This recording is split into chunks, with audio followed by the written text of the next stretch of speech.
All right, week 10, here we go. You guys are doing a great job. We're almost done with the summer work, and I'm sure you guys are getting much better along the way. So we're going to start again with some agility and speed work. And so we got this cone drill that we're going to be doing. So we're going to start with shuffling. So you shuffle up to the one cone, shuffle back, and then you're going to turn and sprint through that last cone.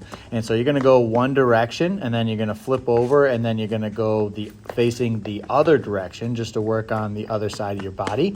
And based on my boys, at least, they like to time themselves to get competitive, not only with themselves, but also with each other. And so that's a great way to make it fun.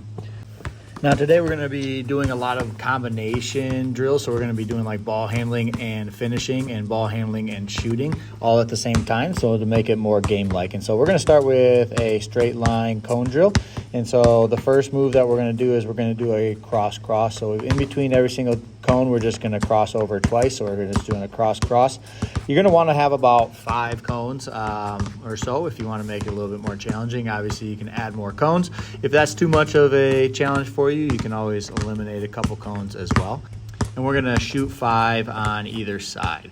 And then we're going to transition over into cross between. So we're going to go crossover, then between the legs every single time. When you're doing this, so you want to do your crossover and you're between the legs, you want your ball to bounce in between the cones. And then the cones actually can help a little bit with your footwork, because every single time you're stepping, you're going to be stepping right next to the cone on every single step that you take. And so for some of you guys, it's going to be a little bit of a challenge. For some of you guys, it's going to be pretty easy. And when you do this, make sure that you're going to the speed that is going to be game-like for you. And so if it's a little bit easy for you, make sure you quicken it up a little bit and go as fast as you can. Maybe you're going to be wanting to do 5 makes instead of just 5 shots on either side. And then focus on different finishes. And then you can also get creative with your finish as well. So if you want to do something besides just a straight layup, you can always add different finishes to kind of get creative with your workout as well, and work on some of those new things that maybe you're working on as you go through. So really working on your footwork, and again, go at the pace that you need to go to in order to be successful. After that, then we're going to go to cross behind the back. And so this one's a little bit more challenging because you're going to have to make sure that you place that ball in between the cones on your behind the back, and you can't really see where it's going to be at. So you're going to really have to rely on your footwork. And so this one, you're going to kind of have a 1-2 footwork. And so after you cross over, you're going to have to kind of go a little jab with each foot. And then you're going to then put the behind the back right between those cones. After you get done with that, then we're going to do a combination of everything. So a cross between behind, and so putting it all together. So cross between behind, and every single time what's going to happen is that's going to alternate the side that you're at. And so then you're going to get one layup. Make sure you just start with the opposite hand to get to the other side. But then every single time between cones, you'll notice as you start doing it that you're going to be changing the direction every single time. But that's going to lead you into the layups on the other side of the hoop. And again, we're doing 5 on either side. Then we're going to get into some shooting with some straight line cones. So this time you can eliminate a couple cones. So we went down to 3 cones for this one. And so we're going to go right back to the beginning, and we're going to do that same progression. And we're going to start back with a cross, but then we're going to go right into a jump shot. And so you can move this as close as you want to the hoop as you need to. And you can move it back. Again, make sure that as you're moving it back that it's a shot that you're shooting a good quality shot. You're not shooting with 2 hands. You're using proper form. And so whatever space that you need in order to get a good game-like shot.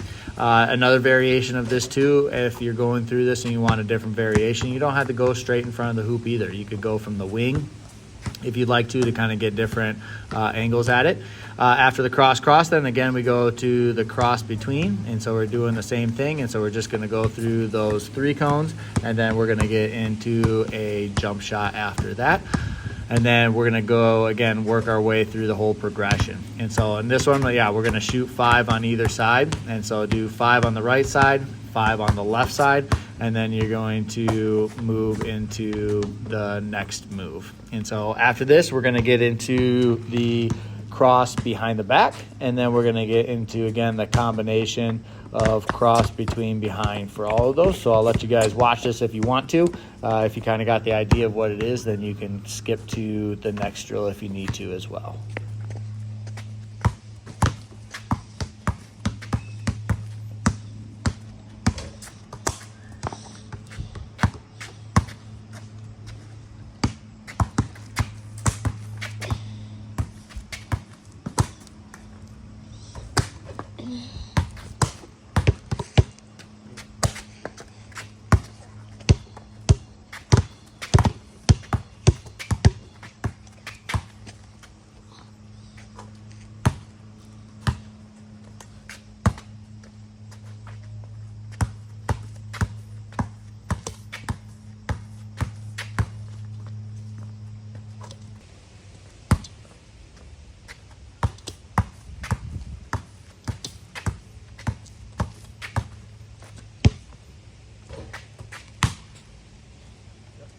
For the last drill of the day, based on popular demand, we're bringing back around the world. So we're going to do a timed around the world, and so and it's going to be alternating. So you're going to set up 3 cones on one side, 3 cones on the other side, and then 1 in the middle. And so you're going to be alternating every single time. So you're just going to shoot from each one of these spots, and you're going to shoot until you make it. Once you make it, then you're going to move on to the next spot, which is going to be on the other side. And then you're going to time yourself. And so this is a way for you to kind of get competitive against yourself. Don't get frustrated with it, but just compete to have fun with it. See if you can't beat your record. When we time ourselves, then we tend to go harder than if we're just going to shoot. And it just helps us to kind of get that competitive piece that we're going to need for basketball as well. And so you're just going to work your way through all of these, working on different shots.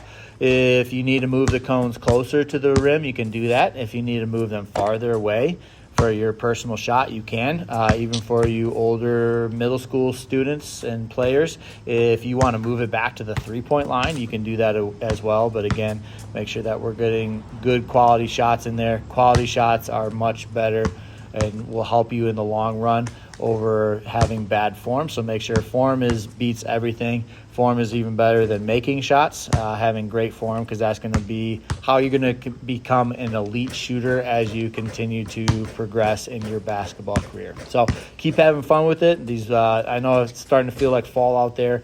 I know for me personally, these are the best days to get a workout in because it's nice and sunny still. You're still in shorts and a t-shirt, but the weather's cooling down. Keep it up.